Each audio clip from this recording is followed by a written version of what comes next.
ተቋማችሁም ገንቢ አስተያየት ይኖረው ዘንድ እኔ ጠቃሚው የሚመስለኝ እውነቱን ተቀብሎ መሄድ ተገቢ ይመስለኛልና አንዳንድ በሚባል ደረጃ ነው ወይ ነው አሁን የኔ ጥያቄ በየወረዳው በከተማ ደረጃ በርግጥ 10 ሚሊዮን ምናምን ሊኖር ይችላል የእውነት ባስተሳሰብ በአመለካከት ደረጃ ቤቱን ለቁልፉ አምኖ የአካባቢ ፖሊስን አምኖ የሚወጣ ነዋሪ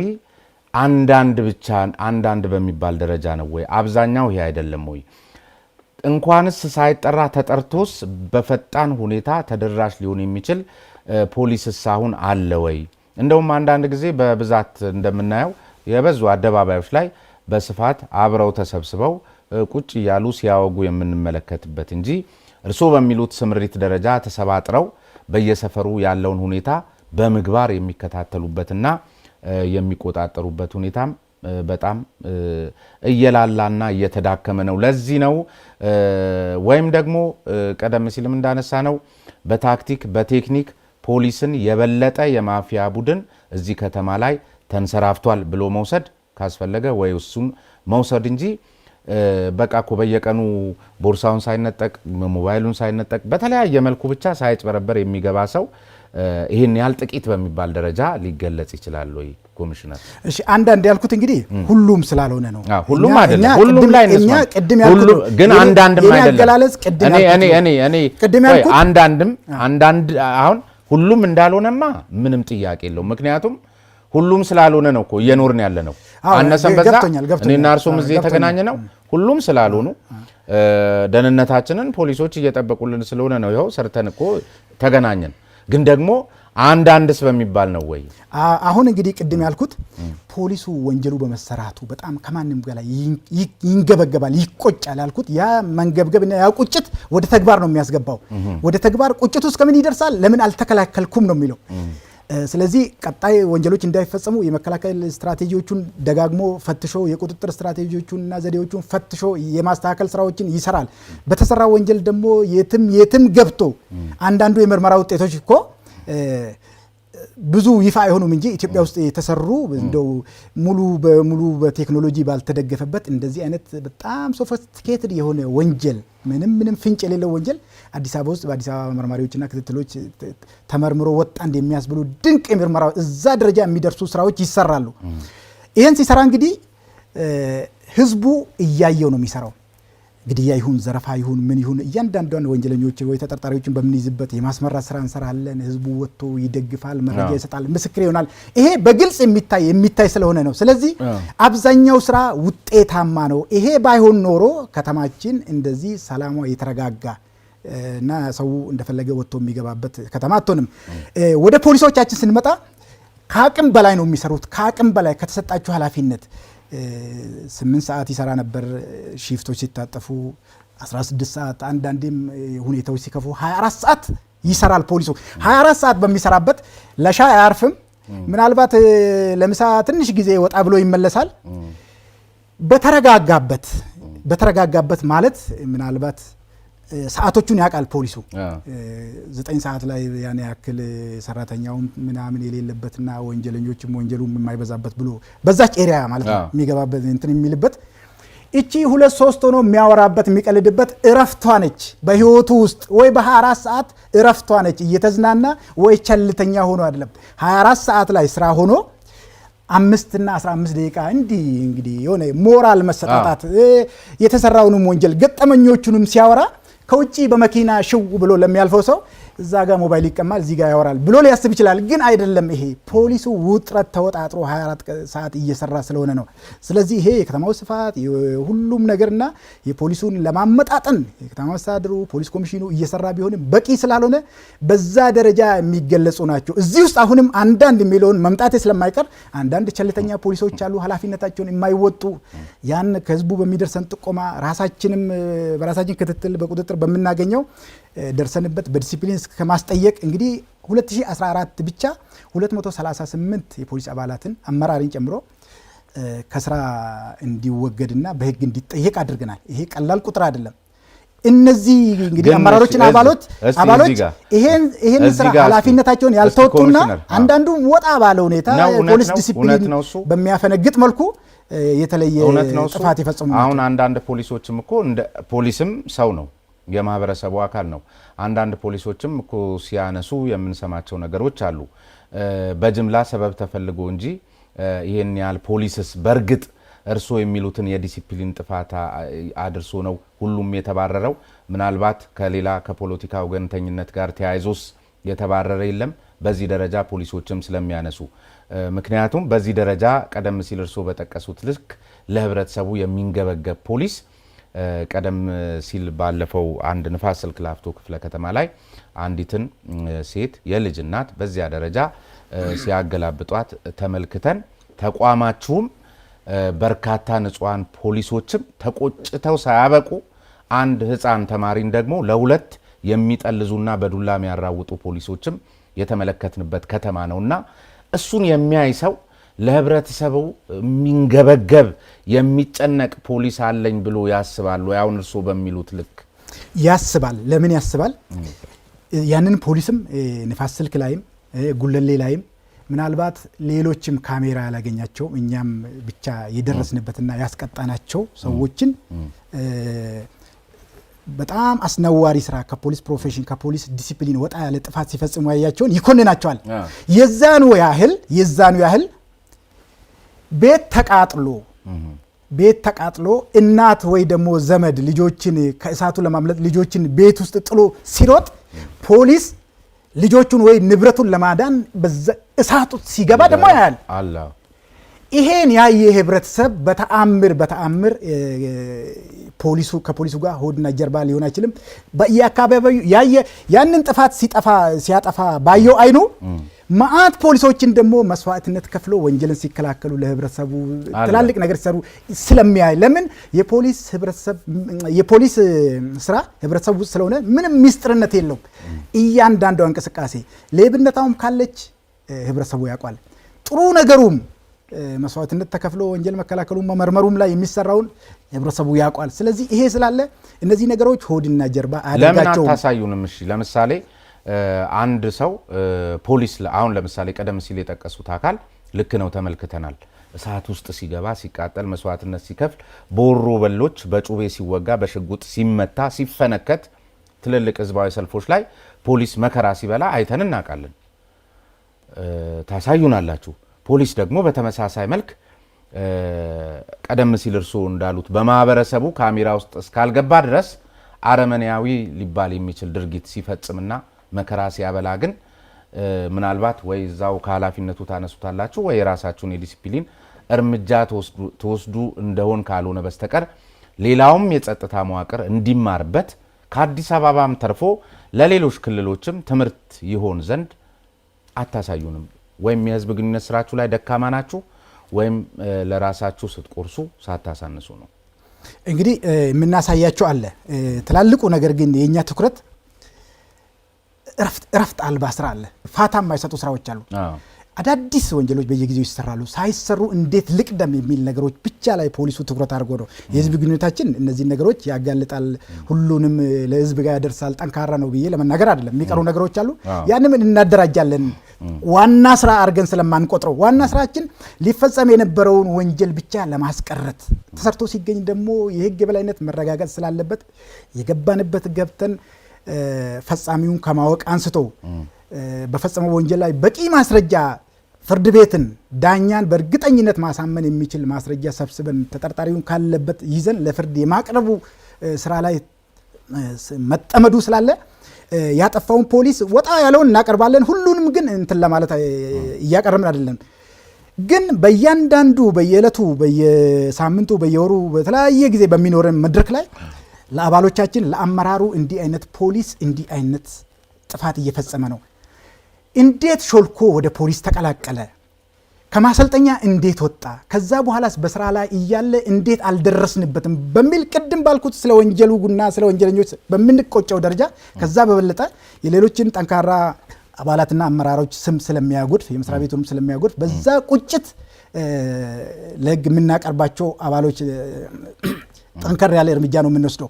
ምናልባት ቅድም ያልካት መዝለል ያልፈለኩት እነዚህ ሰዎች ራሳቸው በትክክል ነው ወይ አንዳንዱ በፖለቲካ አንዳንዱ በምን የሚባለው ነገር ፖሊስ ዛሬ ላይ እየተሰራ ከለውጡ ወዲህ የአዲስ አበባ ፖሊስ የሀገሪቱ ፖሊስ ማለት ይቻላል፣ ግን የአዲስ አበባ ፖሊስን ወክዬ እየተናገርኩ ስላለው በፖለቲካ ወገንተኝነት ማንንም ፖሊስ ሆነ ሌላውን ህብረተሰብ እርምጃ የመውሰድ የማሰር ሌላ ነገር የመጉዳት ሀሳብም የለውም፣ አድርጎትም አያውቀውም፣ ነገም አያደርገውም። ምናልባት ሰው መሳሳት የሌለበት አንድ የፖሊስ አባል ከሆነ ፕሮፌሽኑ ራሱ የሚያዘው አለ። መድሎን ወይ አድሎን ሊያስከትሉ የሚመጡ ነገሮች አሉ። አድሎ አንድ ሰው የሆነ የፖለቲካ ድርጅት ውስጥ ጭልም ብሎ ከገባ፣ የሆነ እምነት ውስጥ ጭልም ብሎ ከገባ፣ የሆነ ሌላ አመለካከት ውስጥ ጭልም ብሎ ከገባ፣ ጭልም ብሎ ለገባበት አካል ያደላል። ስለዚህ አንድ ፖለቲካ ውስጥ መግባት የለበትም። ፖለቲካ ማራመድ ይችላል፣ በስራው ግን ከምን ገለልተኛ ሆኖ መስራት ነው ያለበት። ሌሎቹ ጥፋት ፕላስ በፖለቲካ ወገንተኝነት ሌላ ውስጥ ገብቶ እንደፈለገ መድሎ የሚሰራ ከሆነ ሌላ እምነት ውስጥ ገብቶ አንዱ የመጉዳት ምናምን ሌላ ነገር የሚያሳይ ከሆነ ይሄ ፖሊስ ውስጥ ደንቡም ህጉም ስለማይፈቅድለት ቶታሊ ያውም ሌሎቹ ተደማምረው የሚወሰዱ እርምጃዎች አሉ። በዚህ ላይ ምንም ድርድር የለም። ከዛ ውጪ ይሄ የገሌን ፖለቲካ ይደግፋል ይሄን ይቃወማል በሚል በሐሳብ ደረጃ የለም፣ እንኳን በተግባር በሐሳብ ደረጃ የለም። ስለዚህ ጥፋትን ብቻ ማዕከል አድርጎ በተረጋገጡ ጉዳዮች እርምጃዎቹ ተወስደዋል። ሌሎቹንም በቂ ነው ብለን እየረካንበት አይደለም። ሌሎችም ይኖራሉ ብለን በየጊዜው እንፈትሻለን። ዛሬ ግን ፖሊስ በየቦታው ላይ ስናይ ለንግግር፣ ለመወያየት፣ ለመደማመጥ እድል የማይሰጥ ፖሊስ። ምናልባት የስልጠና መንገዳችሁ ምንድነው የሚለው መታሰብ መቻል ካለበት ማየት። ምክንያቱም አንድ ነገር ተፈጠረ በተባለበት ቦታ ላይ ፖሊስ መጀመሪያ ማዳመጥና ነገሮችን በአንክሮ ማየት ትልቁ ዲሲፕሊኑና ተግባሩ ይመስለኛል። እና ብዙ ቦታዎች ላይ ዱላን ሲያስቀድም እንመለከታለን።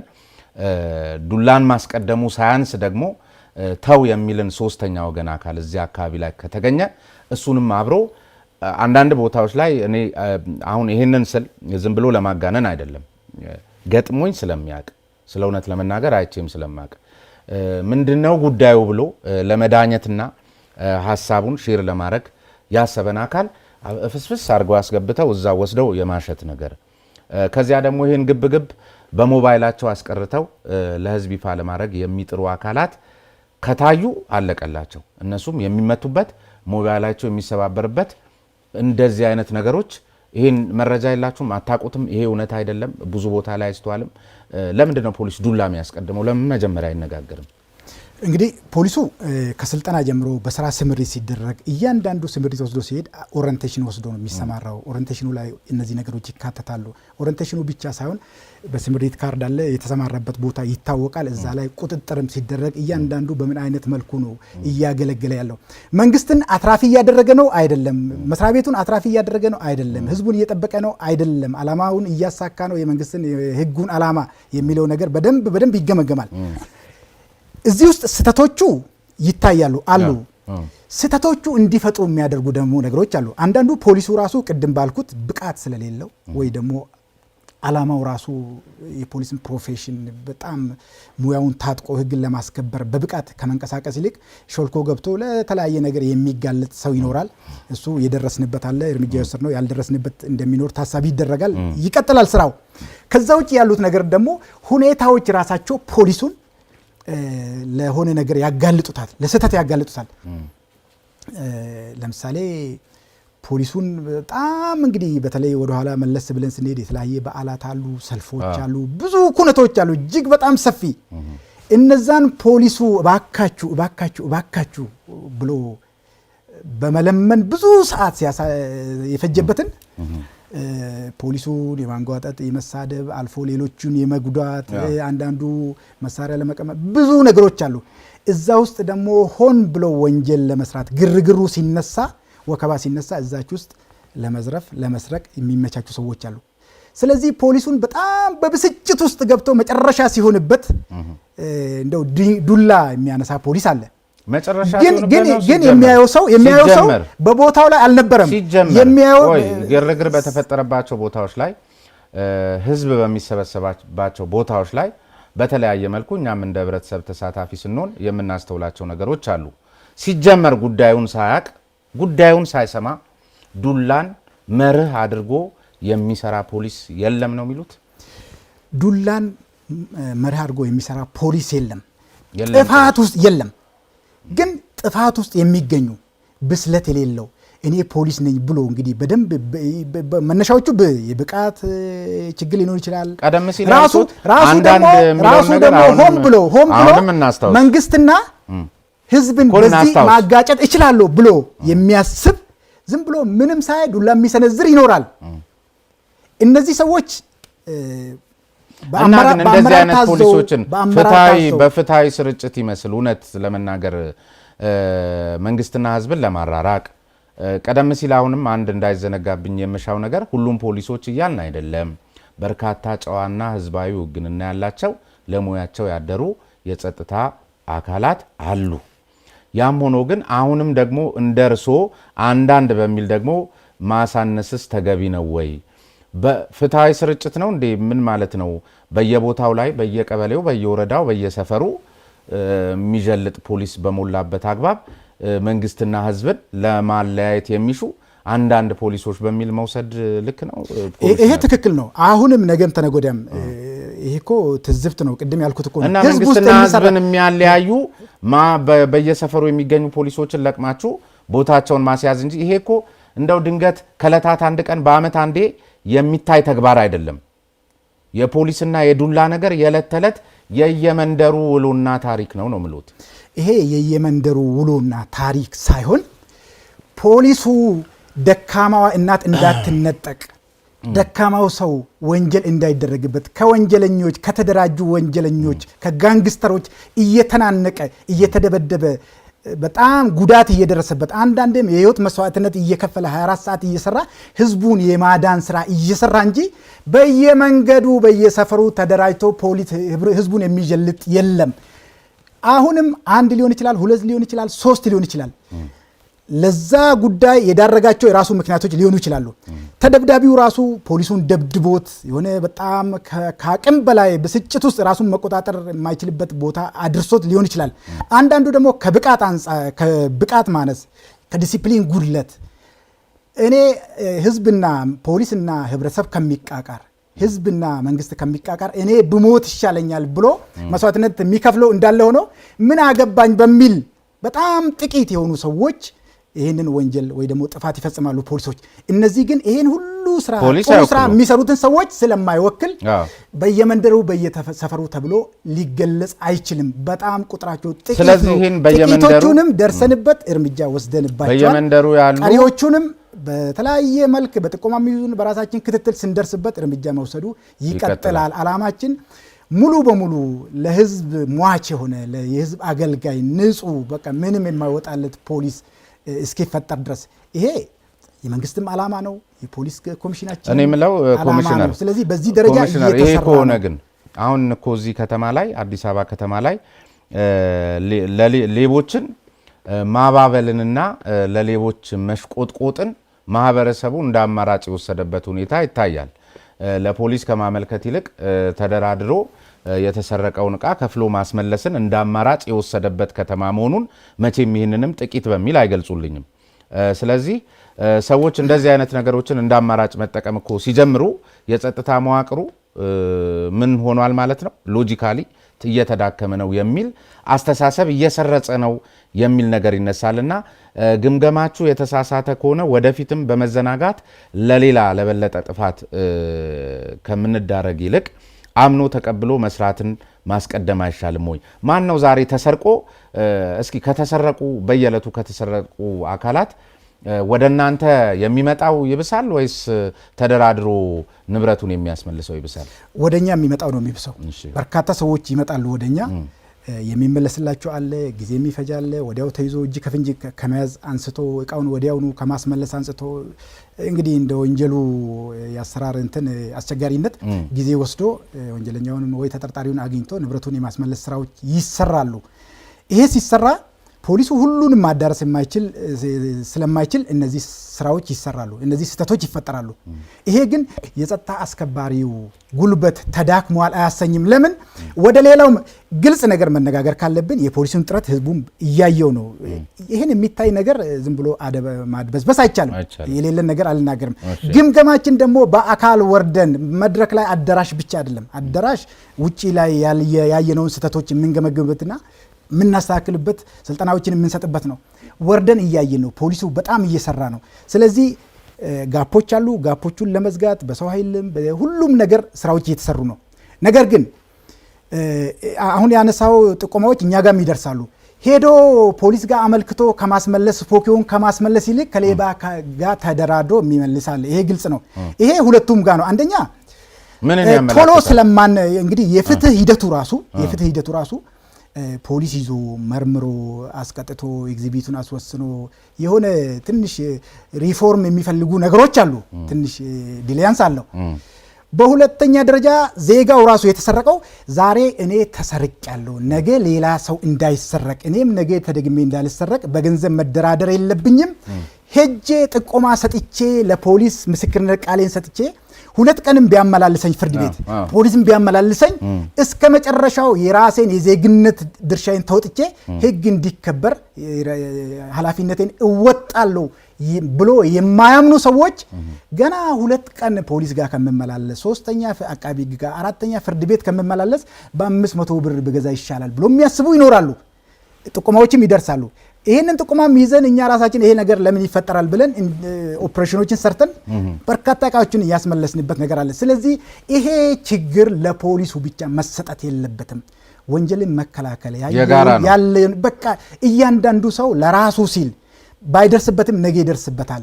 ነገ ባይደርስበትም በዜጋው ላይ የደረሰ በአገሩ ላይ የደረሰ ይመለከተዋል፣ ህግም ያስገድደዋል። ስለዚህ በጋራ ተባብሮ ወንጀል እንዳይሰራ ጥሩ ጥምረት ፈጥሮ ይሄ የሚባለውን ስጋት በጋራ የማስወገድ ስራ ነው መሰራት ያለበት እንጂ ጥፋቱ እንደዛ እየለፋ ሌሊትና ቀን በብርድ በሐሩር በሁሉ ነገር እየለፋ ትንሿ ጥፋት ብቻ የምትጎላ ከሆነ ህብረተሰቡ እውቅና አልሰጠኝም ወደሚል ሊሄድ ይችላል ከእንትኑ። ስለዚህ ይሄ ሊታሰብ በነገራችን ላይ አሁን አንድ ምሳሌ ቢነግረኝ እኔም እዚህ ላይ ማከል የምፈልገው የጸጥታ መዋቅራችን ፖሊሶቻችን ይሄን ስናወራ ለተሻለ የፖሊስ ኃይል ግንባታ ነው፣ ጉድለቱን ለማሳየት ነው።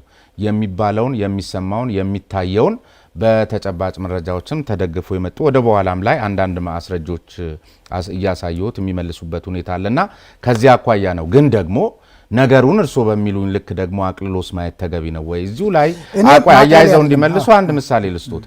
በዚህ ደረጃ ብርድ ከሐሩሩ ከቁሩ ሳይበግረው ህዝባዊ ውግንና እርሶ በሚሉት ልክ የሆነ የሚተጋ ለህዝብ እስከ መስዋዕትነት እስከ መክፈል የደረሰ ልዕልና ላይ የደረሰ ፖሊስማ ካለን ይሄ ሁሉ መሳሪያ ታዲያ አዲስ አበባ ውስጥ ምን ሲደረግ እንዴት ብሎ ገባ? እንዴት አልተያዘም? ማለት እንዴት አመለጣቸው? አሁን እርሶ በሚሉኝ ቁመናና ብቃት ላይ የሚገኝ ህዝብ የሽብርተኞች ራት እንዳይሆን የሚታገል ፖሊስ ባለ ከሆነ እንግዲህ በቴሌቪዥን ደግሞ የምታሳዩን ያ ሁሉ ስፍር ቁጥር የሌለው ጥይት ያ ሁሉ መሳሪያ ተከማችቶ ነው የምንመለከተውና በዚህ ደረጃ ላይ የሚገኝ ፖሊስ ነው ወይ? እንደውም እኮ የሚባለው ለሌቦች እኮ ስምሪት ይሸጣል፣ ሽፍት ይሸጣል፣ ዩኒፎርምም ይከራያል ነው። ስለዚህ ይሄ ጥቂት በሚል ደረጃ በቡድን የተደራጀ ወይም የፖሊስም አብሮ ከዚያኛው አካል ጋር የወገነ ማፊያ አለ ወይ ብለን እንውሰድ ካልሆነ በስተቀር በዚህ ደረጃ ይሄ ሁሉ መሳሪያ እስኪገባ ድረስ ጥቂት ፖሊሶች የፈጸሙት ስህተት ነው ልንል አንችልም። ስምሪት እስኪቀየር ድረስ እንደዚህ አይነት ነገር ነው። እንግዲህ እነዚህ እየተፈጸሙ ያሉትን የወንጀል አይነቶች ከትንሹ እስከ ትልቁ እኛ አቅልለን አናይም። ወንጀሉ ከተፈጸመበት ሰው በላይ ያንገበግበናል። ተደራራቢ ኃላፊነት ነው። እንደ ዜጋ ይመለከተናል። እንደ ፖሊስ አመራርና እንደ ፖሊስ አባል እኛ እያለን ከህዝቡ ጋር እየሰራን እንዴት ይፈጸማል ማስቀረጥ አልቻለን በሚል በሚያንገበግብ መልክ ግምገማዎቻችን ምናልባት ልንጋብዝ እንችላለንና አንድ ቀን እንደው ምንም ግልጽ ነው የምናወራው። ሲሰረቅ የት ነበርክ? ሲዘረፍ የት ነበርክ? እንዴት ያልያዝከውም? ህዝቡ ለፖሊስ ምን ይላል? ብዙ በቃ ቁጭ ብድግ አድርገን የምንገመግምበት ሁኔታ እንጂ ምንም ሚስጥርነት እዛ ውስጥ ፖለቲካ የለ፣ እዛ ውስጥ ምን የለ፣ ምንም የለም። መጋበዝ ትችላለህ። ስለዚህ በደንብ ነው ከፍ አድርገን ቦታ ሰጥተነው እንዴት ወንጀል ሌሊቱን እንዴት አይነት ወንጀል እንዴት ተፈጽሞ እንዴት አልተያዝም የሚል በጣም በጣም በጣም ከበድ ያለ ግምገማ ነው የምናደርገው። ስለዚህ አሳንሰን አላየንም። ይታያል። በነገራችን ላይ ግን አንድ ማርክደው ላይ ጠዋት ላይ ስምሪት ሲሰጥና ወደ ማታ ሽፍት ቀየራ ላይ የምታደርጉት ዲሲፕሊን የሚሰጠው መመሪያ አጋጣሚው ተፈጥሮልኝ አይቻል እሱ ላይ